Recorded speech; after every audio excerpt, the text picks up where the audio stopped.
একটা সময় রাস্তার পাশে রাত কাটানো ছেলেটার সামনে দাঁড়িয়েছিল বেলজিয়ামের তারকাখচিত আক্রমণ ভাগ। এক পাশে কেভিন ডি ব্রুইনা, অন্য পাশে রোমেলু লুকাকু।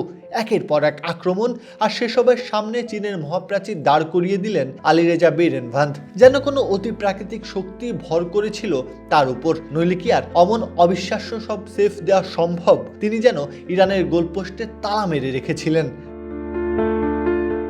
পুরো ম্যাচ জুড়ে বেলজিয়াম একের পর এক আক্রমণ চালিয়ে গেছে।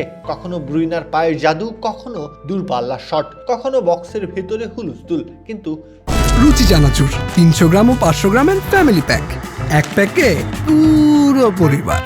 প্রতিবারই তাদের সামনে দেয়াল হয়ে দাঁড়িয়েছেন আলিরেজা। সাতবার নিশ্চিত গোলের সুযোগ তৈরি করেছিল বেলজিয়াম। সেই 7বারই স্বপ্ন ভেঙে দিয়েছেন ইরানের এই গোলরক্ষক। একের পর এক সেভে তিনি যেন ঘোষণা দিয়ে গেছেন, আমাকে হারাতে হলে এর চেয়েও বেশি কিছু করতে হবে। অথচ এই মানুষটার গল্প শুরু হয়েছিল ভীষণ কষ্টের মধ্যে দিয়ে।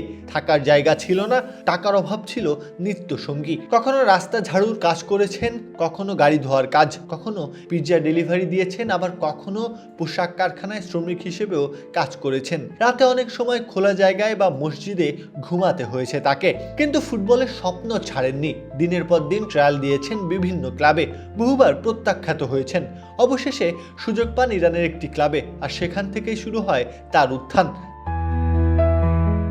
পুরোটা সময় বেলজিয়াম স্রেফ অসহায় তাকিয়ে দেখেছে কিভাবে ইরানের দেয়ালে লেগে ফিরে আসছে এক একটা বল, কিভাবে একের পর এক শক্তিশালী আক্রমণ ম্লান হয়ে যাচ্ছে।